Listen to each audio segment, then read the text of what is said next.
Hello friends, कैसे हो। त्योहारों के बहुत मज़े कर रहे हैं। अब आपका मेरे साथ एक अच्छा रिश्ता बन गया है। मैं पूनम खाले, ब्राइट क्लासेस। अगर आप मेरी हमेशा वीडियोस देखना चाहते हैं तो प्लीज़ मेरे चैनल को सब्सक्राइब करें। अब आजकल इतने तीज त्यौहार हो रहे हैं, हम दिवाली का इंतज़ार कर रहे हैं। अक्सर हमारे माता पिता हम अपने बच्चों को ये सिखाते हैं कि हमारी भगवान में आस्था होनी चाहिए, हमें अच्छे कर्म करने चाहिए, क्योंकि कहीं ना कहीं ये सब काम आते हैं। ऐसा ही एक बारी दोस्तों क्या हुआ कि मेरी 10-12 साल पहले की बात है। मेरी बेटी का भी एक्सीडेंट हुआ, है ना। अब सब कहते थे भाई जब मुसीबत है तो संकट मोचन तो हनुमान जी हैं, संकट मोचन हनुमान जी हैं। अब मैं भी बहुत परेशान हो गई। तो मेरे घर क्या था कि सुंदरकांड था, ठीक है। तो बहुत सारी जो मुझसे बड़ी बुजुर्ग महिलाएं थी वो मेरे घर आई हुई थी।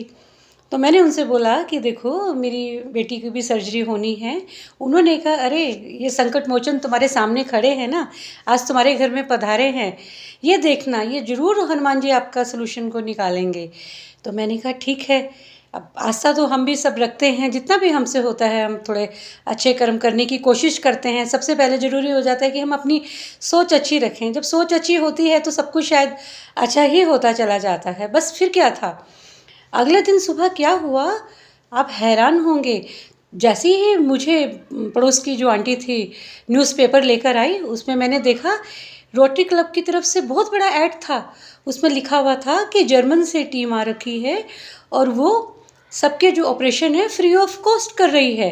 बस फिर क्या था, मैं अपनी बेटी को लेके चली गई और मेरी बेटी आज बहुत स्वस्थ है, ठीक है।